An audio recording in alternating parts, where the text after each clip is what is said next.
Muito boa noite a todos, gente. Sejam bem-vindos à nossa live. O tema de hoje é a importância da utilização da hipnose clínica em psicoterapia para intervenção em transtornos mentais. Eu sou psicólogo, eu trabalho com transtorno mental. Então, eu não sou hipnotista, eu sou um psicólogo que utiliza a hipnose como uma ferramenta complementar, terapêutica, para potencializar o meu trabalho, ok? Então, o meu carro-chefe da clínica e nem do meu trabalho não é a hipnose, tá? Portanto, eu não estou dando para a hipnose um status que ela não tem. Eu ensino profissionais que utilizam a hipnose como ferramenta. Então, não acredito na hipnose como solução única e a gente acaba caindo naqueles mitos que você faz hipnose e 2, 3 dias depois perdeu o efeito, tá? Precisa de sustentação. Meu nome é Denomício Berfarbi, para quem não me conhece, eu sou psicólogo clínico, eu sou especialista em terapia cognitivo-comportamental, eu também sou hipnoterapeuta cognitivo, eu trabalho com hipnose há mais de 40 anos da minha vida, 41 anos, eu tenho 6 livros publicados na área da hipnoterapia cognitiva, mais de 1.800 referências bibliográficas, que são base dos nossos livros. Eu tenho especialização em neuropsicologia, respiração e relaxamento pela APA, Associação Psiquiátrica Americana, psicodinâmica das cores e outras formações, MDR, Brain Spotting, EFT, ok? Então, na verdade, tudo que eu tenho de ferramenta para ajudar o meu paciente, eu vou utilizar. E dentre essas todas sempre tem alguma coisa importante. O que eu gostaria de falar no início? Eu acho hoje que as psicoterapias em si, todas elas, estão se esgotando sozinhas e elas estão necessitando hoje de assessoramento de outras abordagens que venham atender as demandas e as necessidades do psicólogo no consultório, do profissional da saúde no consultório. Por exemplo, eu sou terapeuta cognitivo-comportamental e hoje a terapia cognitivo-comportamental se apropria de várias outras abordagens integrativas, como psicologia positiva, terapia comportamental dialética, terapia da compaixão, aceitação e compromisso, essas terapias de novas gerações, nova geração, e vem para quê? Vai para completar o trabalho e qualificar o atendimento ao paciente, ok?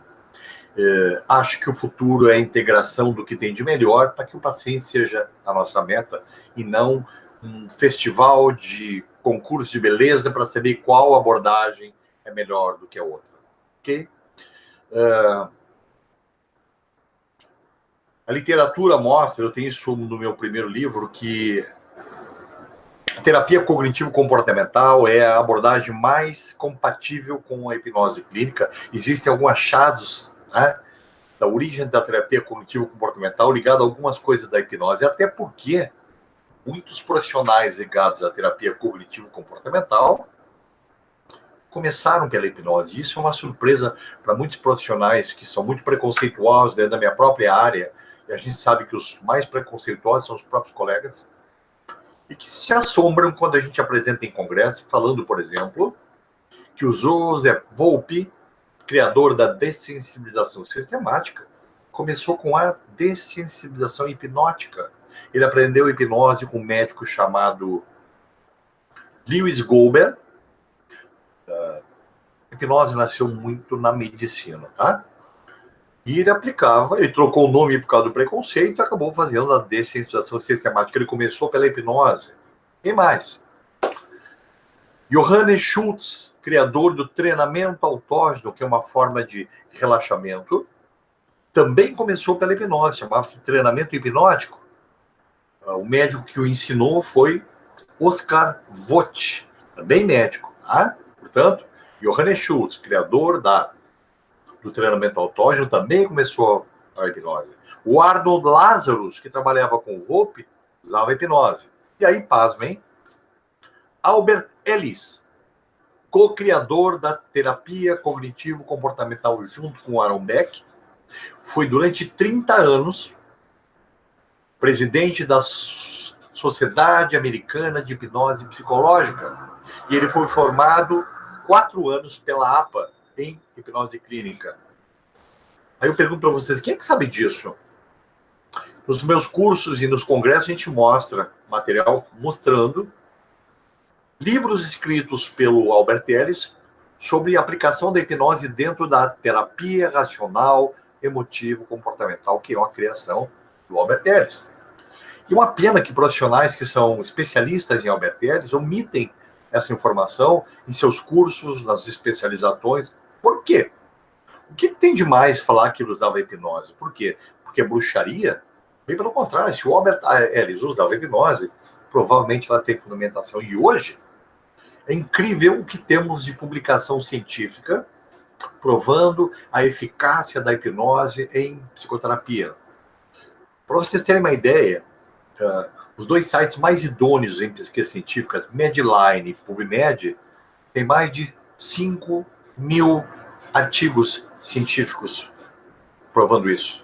O jornal da APA, que é um jornal científico, que é o International Journal of Clinical and Experimental Hypnosis, IJCH, toda semana tem publicação científica mostrando a eficácia da hipnose no pain management, tratamento da dor, fibromialgia, pacientes terminais de câncer, fobias específicas, fobias hospitalares, depressão, transtorno de ansiedade, bipolaridade. As pesquisas apontam, na verdade, que tratamento de paciente borderline é bem mais complicado, tá? Mas é uma infinidade de acessos que a hipnose tem. Mas veja bem, é importante que haja fundamentação, base da hipnose ter eficácia. O meu trabalho dentro da hipnose é todo estruturado. Eu venho da terapia cognitiva, estou na terapia cognitiva, que é uma abordagem estruturada, mais objetiva, né? Precisa de uma colaboração bastante grande do paciente para que a gente faça uma grande interatividade para que as coisas aconteçam. A hipnose é isto ou mais. Palavra mágica, rapport, uma palavra inglesa, que mostra que nós temos que ter capacidade de convencimento, persuasão. O paciente tem que se permitir ser hipnotizado, o paciente tem que ter muita confiança. Isso vale para a própria psicoterapia, ok? Por que o preconceito? Né? O preconceito vem da mídia, o preconceito vem do palco, né? Que a hipnose, na verdade, tem um referencial muito grande do palco. Eu não vou ficar criticando o palco, porque não adianta fazer isso, tá? Porque a gente tem que publicar mais, mostrar mais o trabalho terapêutico, porque entretenimento e palco vão continuar. Né? Eu absolutamente não trabalho com isso, as técnicas que eu utilizo, as coisas que eu ensino, não tem nada a ver com palco, ok? As pessoas que participam de palco são pessoas que se permitem a isso, né? Ninguém tem poder para hipnotizar alguém que não queira ser hipnotizado, ok? Então, nós podemos começar um pouco por aí, porque todos os pacientes que chegam na clínica chegam contaminados, ou pela mídia, ou por filmes, ou por fofoca, ou por pessoas que são desinformadas e passam informações erradas. As pessoas vêm com mitos tipo, acham que vão dormir. Não vão dormir. Hipnose não é do sono, nem sonambulismo, ok? Não, ninguém dorme, tá? Acham que vão esquecer de tudo que acontece, acham que vão ficar inconscientes, né? Tudo errado. Ninguém fica inconsciente com transe hipnótico. Você fica consciente. A única coisa é que fisiologicamente você não interage, você está tão relaxado, o tônus muscular está tão diferente, e a situação é tão boa que você não quer interagir. Você quer relaxar, ouvir e usar a matéria-prima da hipnose, que são imagens mentais. Quando você coloca um paciente em transe hipnótico, a primeira coisa que se abre em uma área de cérebro especial, giro do símbolo, é a capacidade de imaginar. Então, continuando os mitos, as pessoas têm medo de que você vai levar para fazer alguma coisa e ela não volte. Primeiro que ela não vai para lugar nenhum, então não tem por que voltar. Então, é mito, você é abduzido, né? O Benomi pode fazer o que ele quiser comigo. Gente, isso é piada. Moral e ética são preservados. Autopreservação, preservados. Eu não posso pedir para uma mulher que tira a roupa na minha frente. Não vai fazer isso. É impossível. Não há contexto para isso. Não posso pedir para um paciente se atirar pela janela e se matar. Não há contexto para isso. Veja bem, uma sugestão hipnótica só funciona quando há um contexto preparado para que ela funcione. Então você tem que ser um profissional que estude seu paciente, conheça o seu funcionamento, tenha dados suficientes para poder trazer para dentro do tratamento, para que quando a sugestão seja ativada, ele tenha contexto para recebê-la e poder emitir comportamentos guiados compulsivos, que é o que a sugestão faz. Ela é comportamento guiado compulsivo. Se eu pegar um paciente deprimido, muito suscetível a mim, e dizer para ele que ele vai começar a rir sem parar, ele vai começar a rir sem parar, porque a minha sugestão ela é compulsiva. Ele só vai parar quando eu disser para parar. E aí, pasmem, o que acontece com um paciente deprimido, severo, e o Bellomy coloca em transe e faz ele rir durante 1 minuto e meio, 2 minutos? Já pensaram nisso? Que a psicoterapia não é capaz de fazer isso, por exemplo? O que acontece com uma pessoa assim? Há uma mudança neuroquímica absurda. Ele produz endorfina, ele produz prolactina, a endorfina reduz a dor.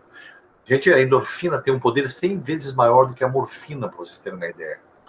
Então, pacientes que riem, se divertem, quando são induzidos pela hipnose, eles não sentem dor, eles se acalmam, eles dormem melhor, você oxigena melhor o cérebro, oxigena melhor o pulmão, você faz exercício físico quando está rindo. Olha quanta coisa, eu estou só começando a falar um pouquinho disso, tá? Terminando os mitos, você tem que psicoeducar o paciente sobre essas coisas bobas, né? Por quê? Para que ele controle respostas de medo. Todo ser humano tem resposta de medo para sobreviver. Portanto, se eu venho para a hipnose, sou uma pessoa controladora e tenho muito medo de perder o controle, meu medo está ativado para me proteger. Não pode, senão a hipnose não funciona. Então, os meus pacientes vêm de psicoterapia. Então, quando eles vão fazer hipnose, quando há indicação, porque ela só vai entrar se houver indicação, ele já está pronto para isso. Eu tenho um bom vínculo, um bom raporte com ele, ele confia em mim. Então, esse processo inicial de convencimento, persuasão, confiança, permissividade, cumplicidade, ele é muito importante para quê? Para que tudo isso se desenrole corretamente. Eu preciso de um bom diagnóstico. A hipnose não pode entrar fazendo bruxaria.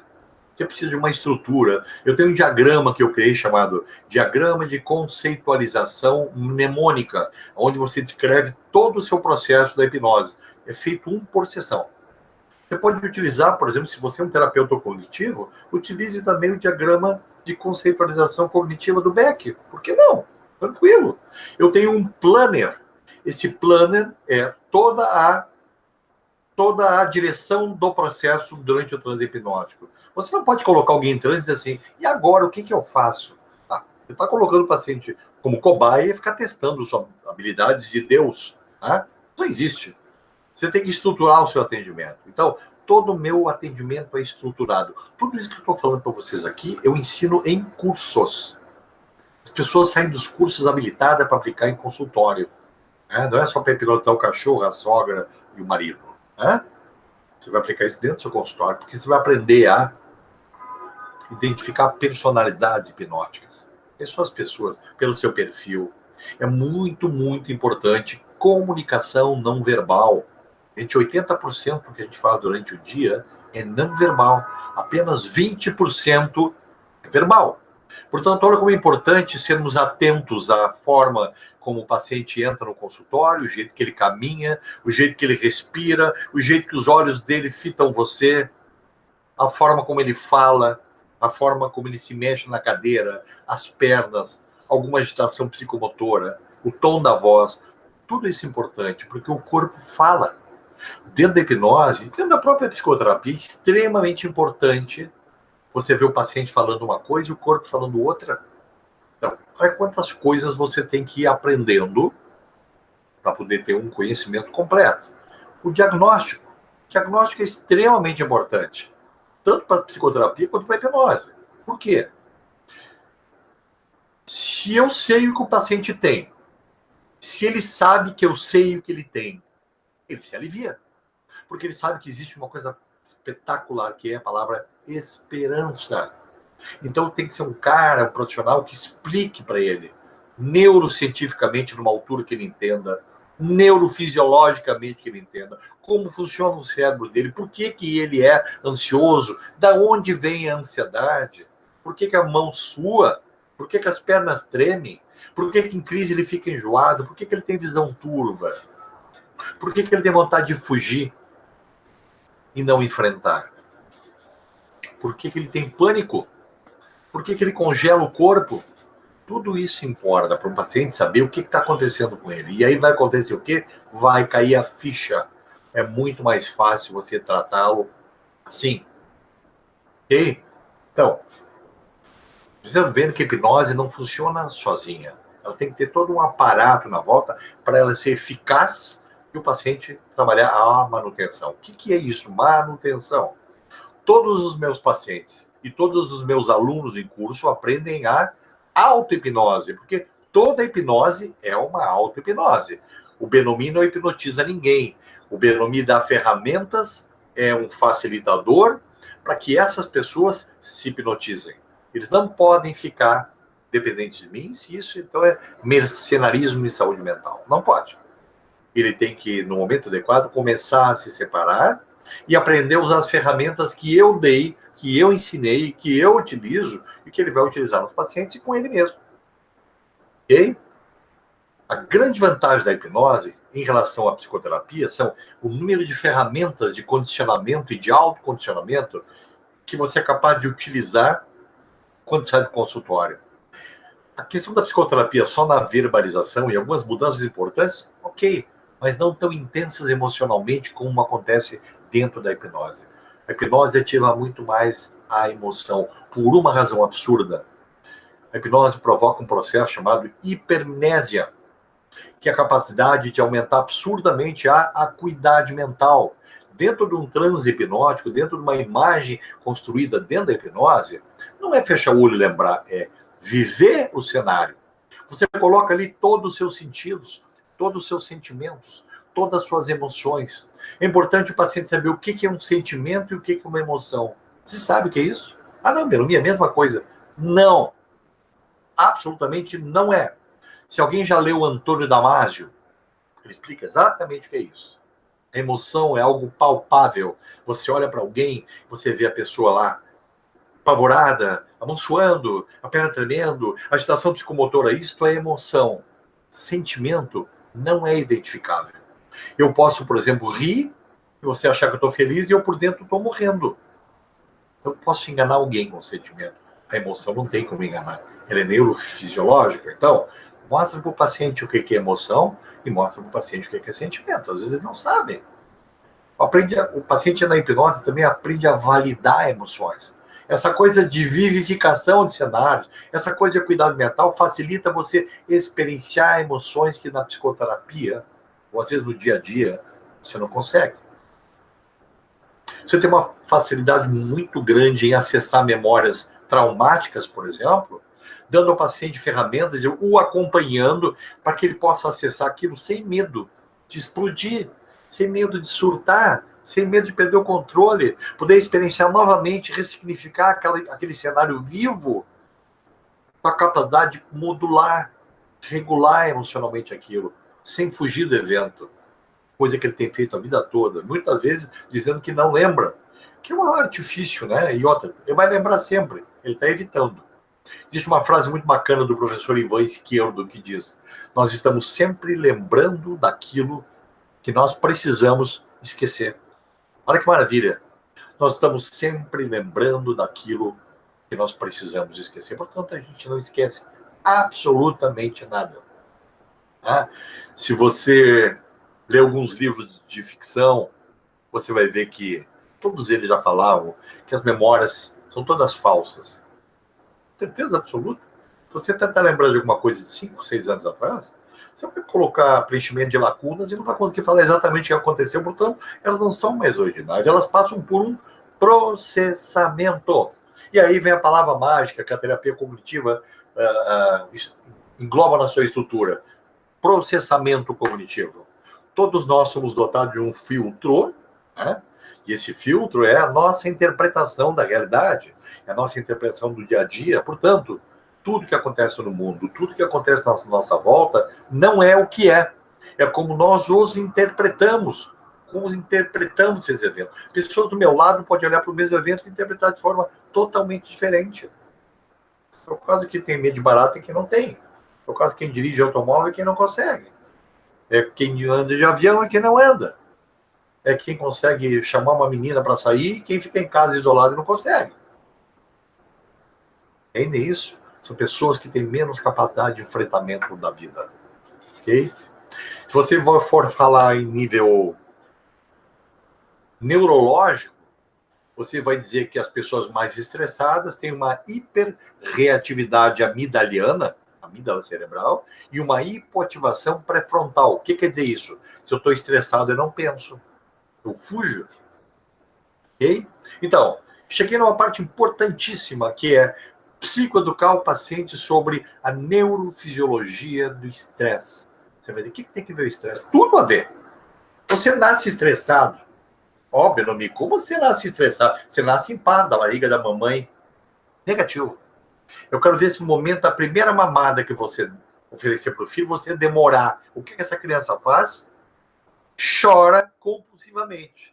Chorar compulsivamente gera o que na criança? Estresse. Então nós já saímos estressados, ok? Aquela criança quer dar conta daquilo de qualquer forma, porque aquele momento está sendo ameaçador para ela. Ela está com fome, ela pode morrer. A cabeça dela é isso. Tem um livro maravilhoso que você vê muito isso. Chama-se Teoria do Afeto. O autor chama-se Boris Cyrulnik. Tá?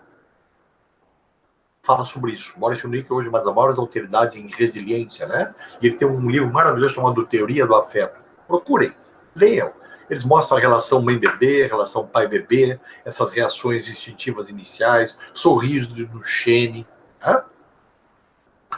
Então, há necessidade de psicoeducar o paciente no primeiro momento. O que é psicoeducar sobre a ansiedade? Porque 99% das pessoas que nos procuram são ansiosos.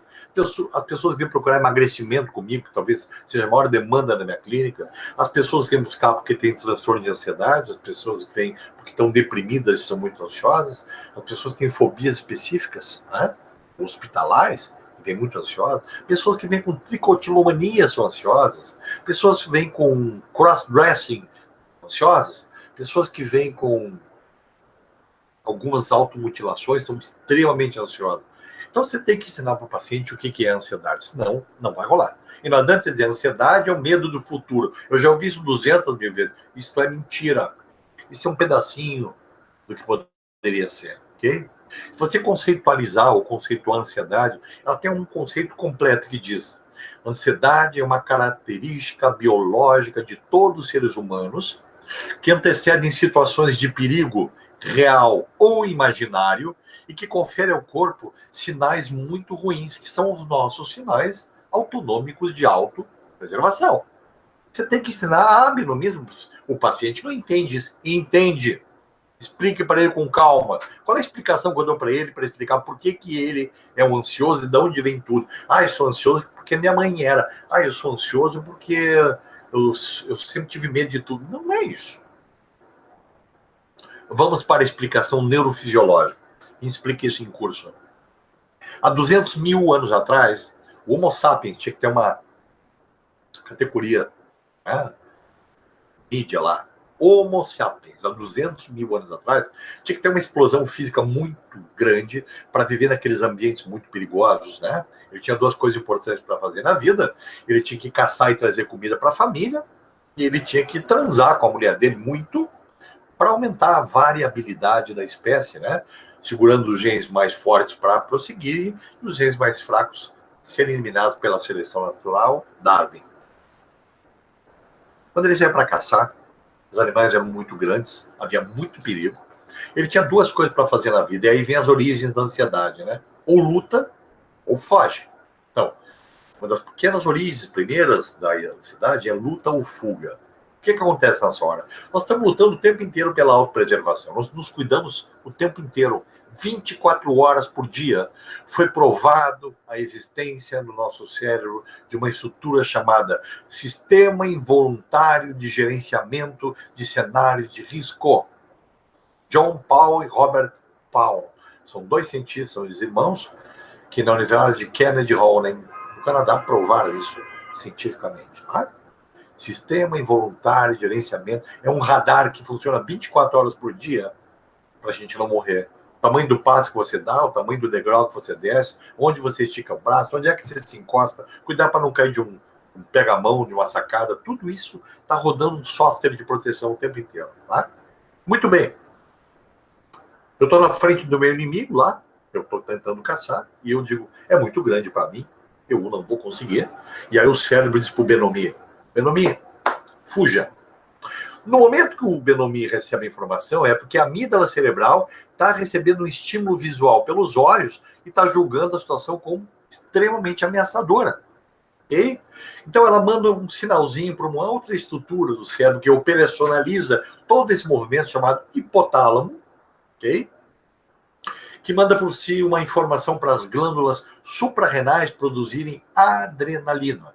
A adrenalina é o primeiro hormônio sintetizado e criado na hora do perigo. Qual é a função dele? Promover a aceleração do batimento cardíaco. Aí o paciente diz, Benomi, então é a adrenalina que faz meu coração disparar na hora que eu estou com medo, porque eu estou ansioso? Correto? E aí pergunta, então por que ele dispara? Ele dispara porque a programação é jogar mais sangue para as pernas, para os músculos grandes, para a gente fugir. Ok? Essa é a função de acelerar e jogar sangue para as pernas. Vai ficar um pouco no cérebro, vai ficar um pouco no coração, vai ficar um pouco no fígado, no pâncreas, no estômago, mas você vai fugir. É o mínimo para você poder fugir e ter as pernas, os músculos cheios de sangue. O que mais que acontece? Respiração. O paciente está prestando atenção, né? Sua respiração fica mais rápida, mais ofegante. Você está com medo. E que está fazendo isso por quê? Você está colocando mais oxigênio no seu cérebro, no seu corpo, para você fugir. O que mais que acontece nessa hora? Um outro hormônio é produzido, porque é acionado um novo sistema chamado sistema hipotalâmico pituitário adrenal, onde se produz cortisol. Cortisol é o hormônio do estresse. Cortisol hoje é responsável pela gordura abdominal. Ok? Então, quando você está produzindo cortisol, é porque você está com medo, você está tentando fugir. Cortisol é o hormônio do estresse. O que acontece? Para você fugir, você precisa de energia.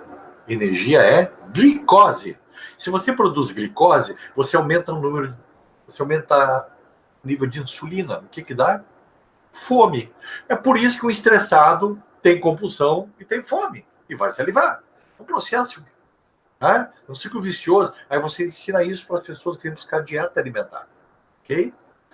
Aí, mas, Benomi, o que mais? O que isso tem a ver com as coisas que eu tenho? Preste atenção no que eu vou dizer.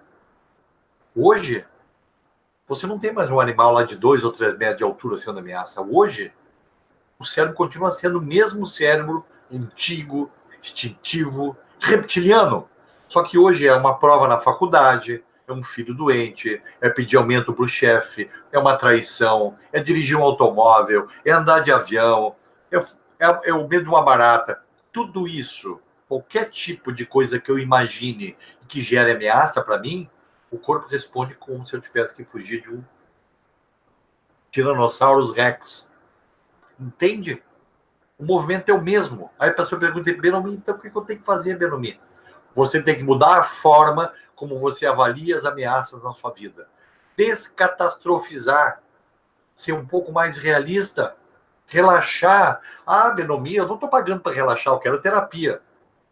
Pessoas que relaxam pensam. Pessoas estressadas só fazem escolhas imprudentes. Pessoa estressada abre a geladeira, come a torta que não pode, depois quer dar um tiro porque tem culpa. E comeu de uma forma não consciente, porque é compulsivo. O que é a palavra compulsão? Comportamento não pensado. Se ele fosse pensado, ele não abriria a geladeira. Se ele estivesse relaxado, ele pensaria, estou fazendo dieta, estou gastando com Benomi, eu tenho um nutricionista, eu estou fazendo atividade física, estou pagando um personal, portanto, eu não vou me sabotar. Okay? Então, o paciente começa a se dar conta que ele vem construindo desde a sua infância valores, crenças, e um conjunto de crenças grandes que ele tem constrói um grande esquema mental ou vários esquemas mentais que são ativados em determinados gatilhos durante a vida toda. Olha o grande problema disso tudo. O que a gente constrói no meio desses gatilhos? Pensamentos sabotadores. Todos nós somos eméritos sabotadores. Muitos, quando estão alcançando uma meta, vão lá e puxam o seu próprio tapete. Denomia, eu não sei por que eu faço isso. Quando eu estou conquistando a felicidade, quando eu estou adquirindo um bem, quando eu estou apaixonado, eu vou lá e faço droga. Isso está em nome de esquemas mentais extremamente autoderrotistas, desadaptativos, que faz você fazer propositalmente esse tipo de gatilho, esse tipo de ação. Como se faz para trabalhar isso? A gente investiga, a gente diagnostica e isola esses sabotadores com o paciente. Para quê? Você prefere enfrentar um inimigo invisível ou palpável? Claro que palpável. Então nós vamos dar nome, nós vamos dar cor, nós vamos identificar, vamos metaforizar, e temos técnicas hoje que a gente ensina nos cursos de como enfraquecer os sabotadores e fortalecer outras alternativas saudáveis de enfrentamento da vida. Tudo isso se usa na terapia e na hipnose. A hipnose tem a capacidade de corporificar as coisas que não são palpáveis e você pode controlá-las e colocá-las numa situação de enfraquecimento. Se eu pegar um sabotador de incapacidade e colocar dentro de um baú, trancafiar com 5 cadeados, transformar eles num arame escuro, trancá-los lá dentro e levá-los para um lugar que eu não tenho alcance, como, sei lá, o Triângulo das Bermudas, seu cérebro não busca. E uma coisa que eu vou perguntar para você agora, deve ter, sei lá, quantas pessoas estão me assistindo. Você preferia ser mordida por um Doberman preto ou cor-de-rosa? Quem responderia rápido isso? Cor-de-rosa. Por quê? Uma mordida cor-de-rosa é uma mordida mais delicada, né? É um Doberman mais tranquilo. Que nada. Isto é metáfora. Nós vivemos disso o tempo inteiro.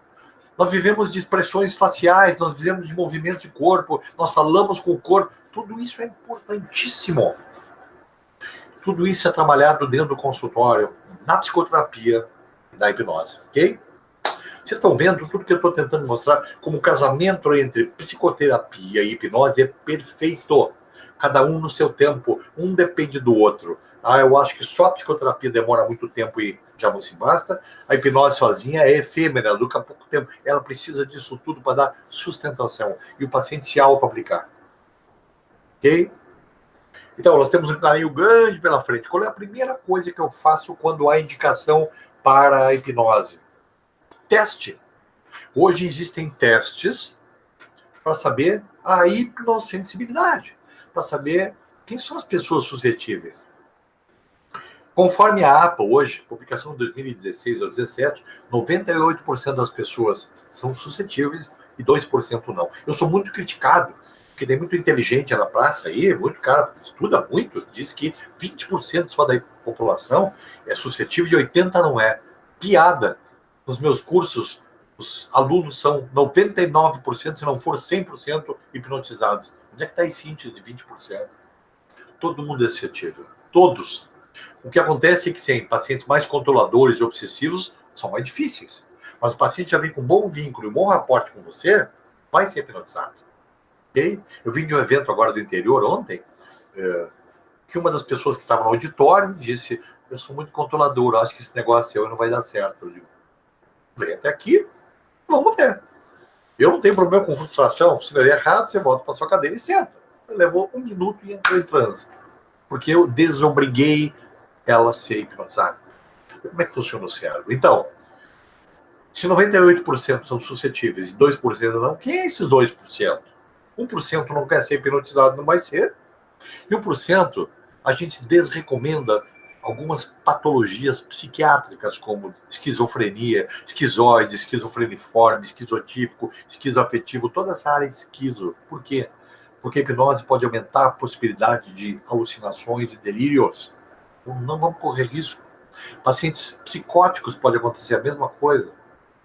Dificuldade com pacientes que têm epilepsia, corremos um pequeno risco, não vale a pena. Pacientes com TDAH muito grave, pacientes que não olham para você, não prestam atenção, são muito agitados, Não vale a pena.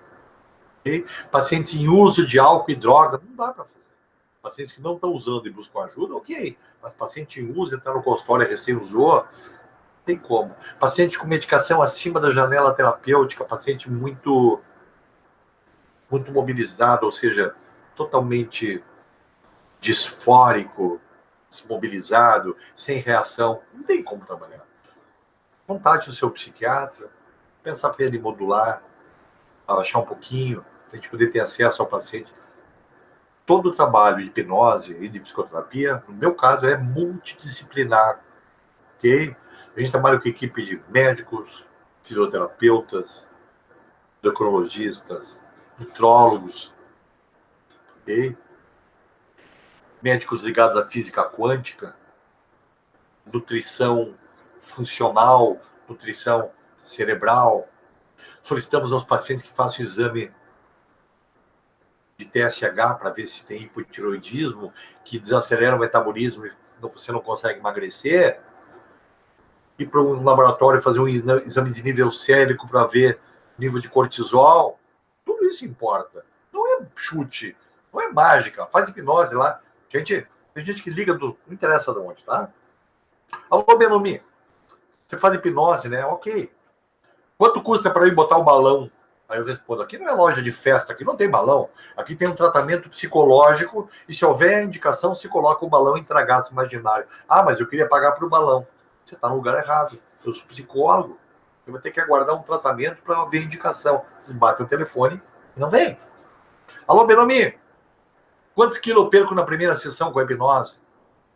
Então você vê como roda esse software da piada, da mentira, do preconceito, e você, na verdade, tem que educá-los em relação a isso. Né? Então, não é uma coisa fácil. E não é tais e tais níveis, é qualquer tipo de nível social tem tipo de dúvida. Ok, então, a primeira coisa que a gente faz é testá-los. Precisaria testar, Benomi? Não. A gente ensina no curso porque as pessoas que nunca aprenderam precisam dessa segurança. Eu tendo um bom raporte, eu tenho um bom envolvimento, eu vou criar com esse paciente um campo eletromagnético. É um campo quântico. Quando você tem um bom relacionamento, isso vale para marido, mulher, para filho, pai, mãe, namorados, pessoas que se gostam. Você cria um campo magnético e seu cérebro registra esse campo. Quem já foi aluno meu e sabe disso, se você conquista isso, a teste passa a ser inócuo. A pessoa chega perto de você e identifica essa coisa boa de entrar no transe. Simplesmente é um natural e entra no transe. Se você entrar no YouTube e ver meus vídeos, dá a impressão que eu sou um pastor de igreja derrubando todo mundo. Não é isso. As pessoas se aproximam e identificam. É como se eles tivessem um GPS, identificasse a mim como um código de barras, que aquilo fecha e o transe se dá. Isso é uma forma. A segunda forma é usar testagem, depois eu ensino técnicas de indução e de aprofundamento. Por quê? Quanto mais profundo o transe hipnótico, melhor os resultados. Existe uma corrente que fala que transe superficial também dá certo. Eu não concordo. Eu não faria uma anestesia com transe superficial. Eu não faria o balão intragástrico imaginário, imaginar que você tem um balão e você emagrece, com transe superficial. Eu não faria uma versão a doce, que eu tenho livro publicado hoje sobre a versão a doce. Um paciente superficial não vai conseguir. A sugestão só vai entrar no nível que eu desejo quando o paciente estiver muito mobilizado, muito relaxado e num transe muito profundo. A gente ensina os alunos como aprofundar e chegar nisso. Ok? Então, a psicoterapia continua, você já está investigando o paciente para ver se ele tem suscetibilidade, e aí no momento em que você trouxe conteúdo e demanda da psicoterapia, isto vai para a hipnose. A hipnose não trabalha separado, o paciente é o mesmo, os atendimentos convergem para este paciente. Ok? Nós temos uma série de ferramentas hoje de trabalho que eu disponibilizo nos cursos, por exemplo, os baralhos. Tá? Hoje eu tenho um baralho de induções para colocar o paciente no transe hipnótico por cartas que provocam alucinação visual. Outra metade deles são cartas pós-hipnóticas. Você trabalha com imagem no transe e você vai ativar esquemas mentais ou desativar esquemas ruins quando sai do consultório. Tem um baralho de pensamentos sabotadores. Aqui, esse baralho ensina como se corporifica, como se dá forma e cor para um pensamento e como se leva ele para algum lugar que você não vai ter acesso. Para quê? Para fortalecer outras habilidades, outras capacidades de enfrentamento e esse sabotador enfraquecer. Ele é usado também no emagrecimento. Depois tem o baralho para emagrecimento. Está dentro do programa do emagrecimento. Depois tem o baralho de tarefas, que é um trabalho que é feito associado à nutricionista ou ao nutricionista acompanhando o paciente. O baralho de pensamentos sabotadores acompanha 3 tabelas em PDF. A tabela que você identifica memórias âncoras, ou seja, memórias boas da sua vida para ancorar em momentos de ansiedade. Segundo, identificação dos pensamentos sabotadores, que é uma outra tabela. E terceiro, quais as estratégias para utilizar para enfraquecer. Então, a gente tem uma estrutura de trabalho. Isso não é tipo assim, toma o baralho e te vira. Não é. Os baralhos são vendidos com um CD junto e instrui e mostra como se usa. E também vem todas as cartas repetidas em JPEG, para que se você perder o baralho, você faz de novo. Porque o baralho é seu. O paciente leva para casa uma carta que foi escolhida entre vocês dois, e baixado no computador e impresso. Tá? Eu trabalho muito com coaching, ensino coaches a saber os seus limites para poder usar a hipnose e não interferir, por exemplo, nas questões emocionais ligadas ao psicólogo. Aí eu criei baralho do coaching. O que mais que a gente tem? Quantos pacientes são hipnotizados no curso? A gente ensina o que é o balão intragasto imaginário, aula sobre emagrecimento e neurociência, e faço, por último, a aplicação do balão em todos os alunos.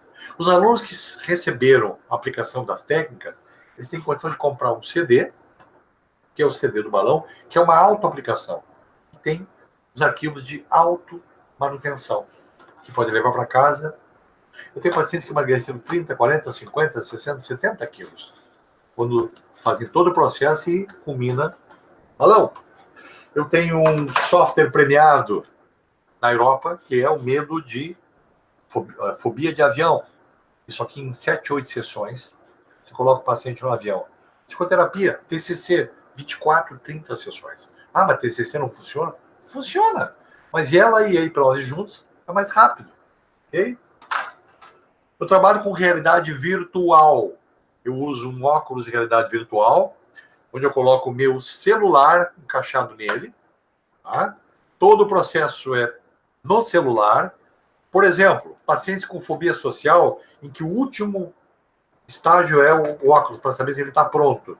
Ele coloca o óculos, eu coloco um fone de ouvido, e aqui dentro tem um auditório com as pessoas olhando para ele e julgando e avaliando.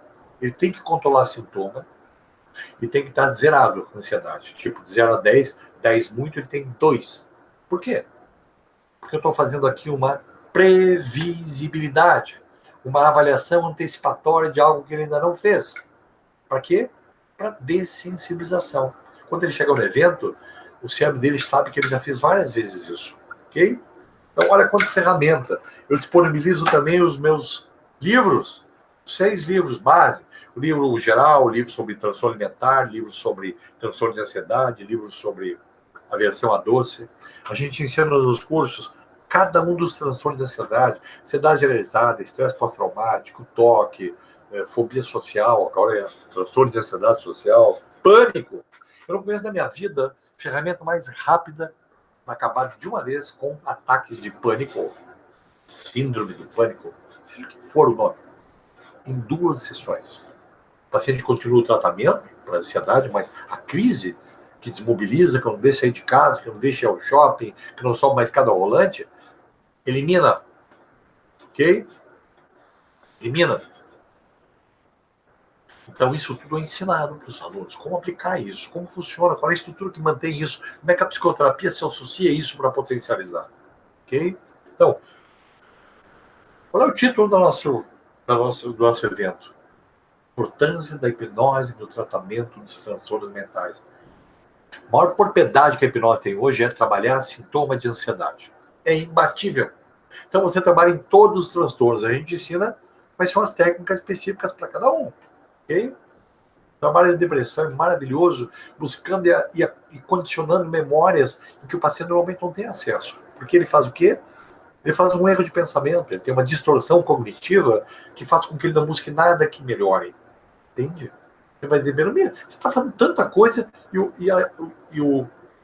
e a workshop é sobre hipnose. A hipnose não funciona sozinha. Não funciona. Você tem que dar uma estrutura. Meu aluno recebe uma apostila completa que dá toda a sustentação. Meu aluno recebe um CD onde tem trocentos arquivos científicos. E tudo aquilo que eu dou, mais de 3.000 lâminas. Você tem que fornecer material para as pessoas entenderem o que estão fazendo. Eu não fico ensinando técnica de praia, hipnose street, vira o dedinho, joga a bolinha. Para mim é relevante. Você tem que saber entender aquela pessoa que está precisando da sua ajuda e a hipnose potencializar. Ok? Certo? E aí? Como é que funciona a hipnose depois que você testou isso e aquilo?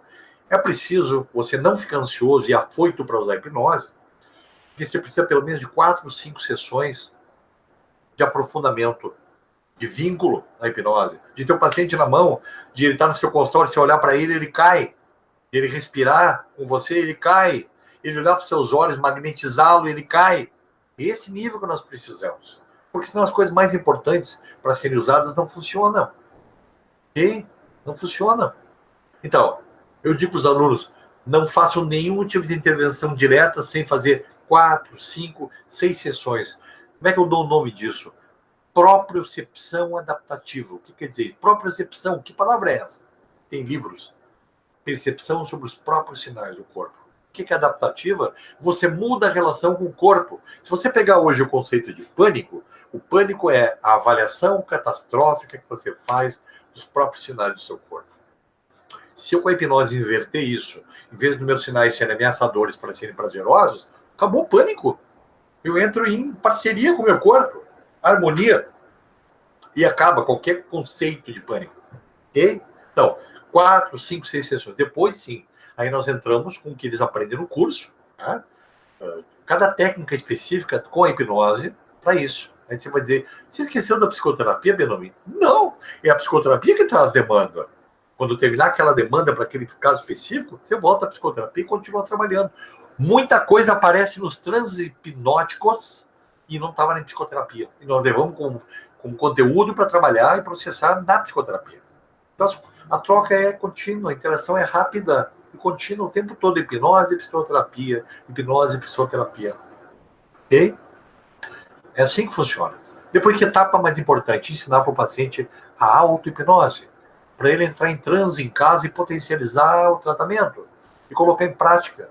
A terapia cognitiva trabalha muito com tarefas. Nós trabalhamos com tarefas da hipnose igual de auto-aplicação. Nós trabalhamos, o que nada mais é isso aqui? Isso aqui é um cartão de enfrentamento que a TCC usa. Só que aqui é um cartão de enfrentamento pós-hipnótico. Nós trabalhamos muito com imagens. A gente nasceu com imagem. Na Idade da Pedra não existia linguagem. Então nós usamos a imaginação para fazer pinturas rupestres nas paredes das cavernas. Imagina, imagina, imagina. Gente, a imaginação nos eleva e a imaginação nos destrói. Tem 3 pilares fundamentais que eu ensino, não só na psicoterapia, como na hipnose, que vai regular o tratamento. A imagem que você tem de você, a imagem que você tem das pessoas que têm de você, e a imagem do seu futuro. Nós temos que trabalhar isso. A pior coisa que pode existir é a imagem. Qual é a pior situação do mundo? Quando a gente está sozinho. Fica sozinho com você mesmo um monte de tempo para ver o que vai acontecer. Entende? Nós temos que trabalhar isso. Isso trabalha dentro da hipnose, trabalha muito com imagem. Quando você está emagrecendo, você tem que ter uma imagem meta. Não existe nada sem meta. A hipnose só trabalha com meta. Então, a meta é ver daquele jeito. Aí você vai dizer, todo mundo fica? Não. Todo mundo vê? Não. Todo mundo enxerga o espelho? Não. Por quê? Sabotagem. Então, os pacientes só podem entrar nesse estágio com a hipnose quando em psicoterapia trabalhar a sabotagem e na hipnose corporificar o sabotador e levar-o lá para o Vesúvio. Explodiram. Ok? Então, é um trabalho estruturado. Veja bem, nós estamos aqui vou fazer 1 hora agora, eu estou falando um pedaço do que a gente faz. Tá? Tudo que vocês viram falando aqui são mecanismos que a gente faz no curso para o paciente. O nosso curso é muito teórico e muito prático. Nós temos muita prática. Porque não adianta você ir lá me ouvir, Benomi fazer showzinho, cai um para cá, cai outro para lá, que lindo. Não serve para nada. Você tem que olhar o fazer e você descobrir o seu jeito de fazer. Ai, Benomi, eu não vou conseguir fazer igual a você, nunca vai fazer igual a mim. Você vai fazer do seu jeito. Você vai mudar do jeito que você gosta de falar. Você vai fazer um relaxamento que você gosta e não copiar o meu. A sua abordagem vai ser do seu jeito. O fundamento eu te dou. A forma como tu vai fazer é do teu jeito. E é isso que a gente faz, os cursos. Ok? Certo? Eu recebi uma informação importante agora do organizador aqui do nosso workshop, que é o Ciclo CEAP de Minas. Nós temos um curso de 1, 2 e 3 de agosto em Belo Horizonte, no Ciclo CEAP, e eu recebi informação de que o curso está com desconto de R$400 até o dia 18 de junho. Mas a notícia especial é que a gente resolveu dar um bônus de R$200 para as primeiras 20 pessoas se inscrever até o próximo dia 23 de maio, que é na próxima quinta-feira. Então, se você quiser fazer esse curso, se vocês estão vendo tudo que eu ofereço no curso, tá? Eu aconselho você a fazer a sua matrícula o mais breve possível, e são só 20 vagas, tá, gente? Então, vocês devem estar recebendo um e-mail agora, tá, dos que se inscreveram, tá? Com a senha, tá? Que dá direito a esse desconto. A senha é especial 200, assim, ó. Não sei se está ao contrário, mas é especial 200, tudo junto, tá? É assim que você vai usar para obter esse desconto que a gente está dando nesse curso, tá? Seria especial, tudo junto, 200, tá? A gente não vai fazer outra promoção, essa promoção é única, ok? Então aproveitem, vocês vão receber o e-mail. Esse curso é em BH, 1, 2 e 3 de agosto, é um curso completo, é o meu curso de 30 horas aula, tá, gente? Começa às 8h30 da manhã, 15 para as 9, vai até às 6 da tarde. É bastante informação, eu dou muito material, a gente interage muito, a gente faz muita prática e você sai de lá aplicando. Não é uma brincadeira. Eu sou um psicólogo, não sou hipnotista. Você não vai lá para derrubar colega. Você vai lá para intervir como psicólogo usando a hipnose como uma ferramenta muito poderosa. Se você quiser misturar psicologia positiva, você conhece? Beleza. Se você quiser misturar MDR junto, vai. Terapia, aceitação e compromisso. Beleza? Tudo isso ajuda. Ah, não, só posso usar hipnose? Não pode, a hipnose é um deles. Eu sou muito eclético nisso. Eu sempre brinco com os colegas e digo, se eu precisar bater tambor para o meu paciente melhorar, consultório, vou fazer. Okay? A gente dá um toquezinho também no curso sobre interface que existe entre espiritualidade e hipnose. Tá? Já foi provado que a frequência gerada na hipnose é a mesma frequência gerada na incorporação mediúnica. Você tem que estudar um pouco isso para saber que pacientes que estão em transe hipnótico estão vulneráveis a algumas coisas. Você tem o controle. Você sabe o que fazer. Você está com o paciente fazendo. Você tem o controle. Não há perda de controle. Mas isso é algo muito grato, porque a gente consegue alguns auxílios que normalmente a psicoterapia não consegue, que é usar a sua fé. E não interessa se eu acredito ou não. Interessa que eu respeito o que o paciente está trazendo para mim e eu uso como hipótese terapêutica. Ai, Benomi, se o cara trouxer vidas passadas, beleza.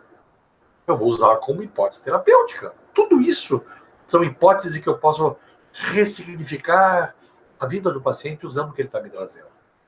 Ok? Muito bem, nós estamos no horário, né?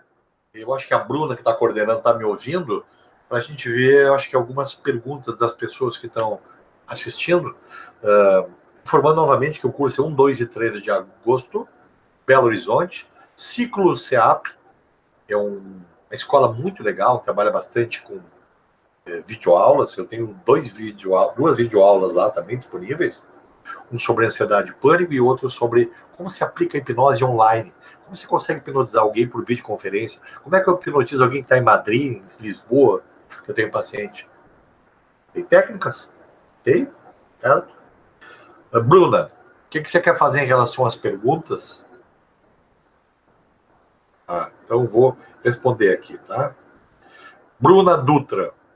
No que a hipnose potencializa a diferença da psicoterapia tradicional?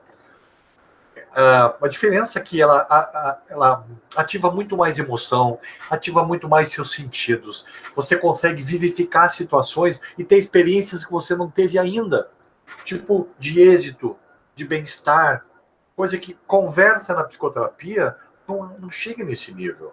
Nós precisamos usar a emoção. Nunca me esqueço que o professor Jeffrey Young, criador da terapia esquema, diz: só vai haver mudança em psicoterapia se houver mudança emocional. Então a hipnose se presta para ativar aquilo que está sendo utilizado em imagem.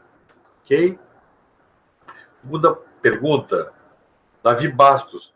Os materiais para apresentados estão disponíveis aos cursos online? Também. Tá? Eu não costumo fazer curso online agora, mas as meninas lá no Ciclo CEAP têm, e nos cursos online vem material. Tá? Alguns materiais vêm, alguns livros em PDF que eu ofereço, só que esses materiais aqui não. Os baralhos você tem que adquirir, pode adquirir comigo. Tá? Eu acho que está ativada a loja virtual também, mas outras coisas que eu posso dar em material, como livros e outros materiais, todos têm nos cursos online. Tá? Inclusive, se você quiser pegar uma informação lá no Ciclo CEAP, eles vão explicar para você o que acompanha. Ok? Davi Bastos, como a prática passada nos cursos online? Assim como eu estou falando aqui. Eu mostro as técnicas, eu mostro como eu faço, acompanho alguns vídeos auxiliares de indução, ok? Não é um curso presencial, ok? Só que esse curso que eu tenho lá disponível não é um curso de hipnoterapia cognitiva. São técnicas apenas ensinando como se utiliza a hipnose online. Como eu induzo e testo um paciente que está lá do outro lado do mundo.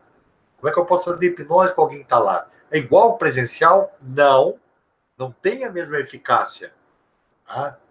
É muito parecido. Você consegue excelentes resultados, mas não pode almejar alguém que nunca esteve perto de você, tem o mesmo resultado e confiança, e alguém que está do outro lado do mundo. Você tem que gastar mais tempo, mais relação, preparar esse paciente para depois testá-lo. Ok?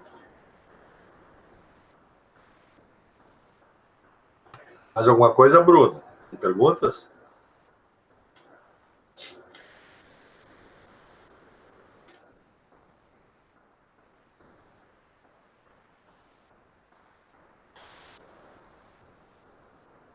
A garganta seca falando 1 hora.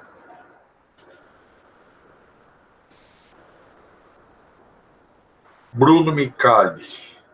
Como a hipnose age cognitiva e fisiologicamente no paciente? Muito, pergunta legal, né? Fisiologicamente, porque ela muda o tônus muscular. Então, você relaxa absurdamente. Se você relaxa muito, você passa a pensar. Se você passa a pensar, você já está promovendo mudanças cognitivas. Uma pessoa estressada não pensa. Uma pessoa estressada está em fuga. O cérebro entende que você está sob ameaça. Ok? Se você relaxa, a coisa que a hipnose provoca com mais intensidade, você consegue pensar, decidir, fazer escolhas prudentes, planejar. Pergunta para algum ansioso, né, patológico, se ele consegue planejar alguma coisa na vida. Negativo. O que ele tem que fazer? Aprender a relaxar. Eles não sabem. Pergunta para qualquer paciente ansioso: o que você faz para relaxar? O cara vai dizer: nada. Okay? Então, respondendo a sua pergunta, é essa ativação rápida que a hipnose faz no paciente. Além de trabalhar memória e emoção, ativação de âncoras, memórias extremamente importantes e motivadoras associadas em momentos ansiogênicos. Isso é uma ação cognitiva, ok?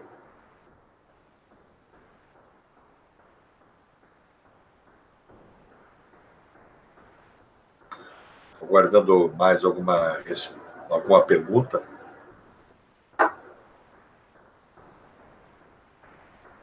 Uma coisa mais, Bruna?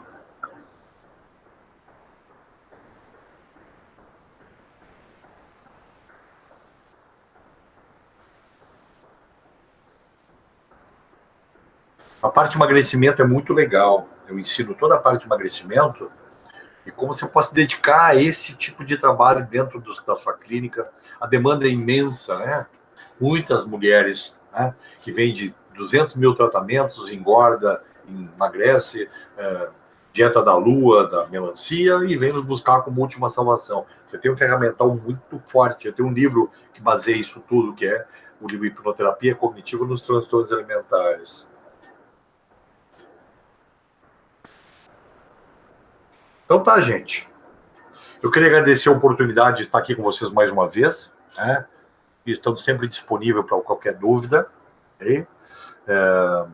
A Bruna, do Ciclo SEAP, tem meu contato, se você precisar de alguma coisa. Tá? Nosso curso é 1, 2 e 3 de agosto. Quinta, sexta e sábado, dia em todo. Muito material para os alunos, bastante material disponível para venda. Aí as promoções, você deve estar recebendo o e-mail aí colocando aquela palavra especial, né? Especial 200, e você vai ter o desconto que está sendo oferecido também. Tenho certeza que você não vai se arrepender. Você vai começar a fazer parte do meu time de ouro, que são as pessoas que me representam nessas cidades. De toda hora alguém pergunta: Belumi, você tem algum aluno em tal lugar? Belumi, você tem algum aluno em tal lugar? Muito obrigado a todos pela oportunidade. Fiquem com Deus e a gente se encontra em qualquer uma dessas oportunidades do curso que a gente tem pelo país inteiro, tá bom? Obrigado a todos, obrigado pela oportunidade, obrigado pelo prestígio, tá bom? Tchau, tchau, obrigado.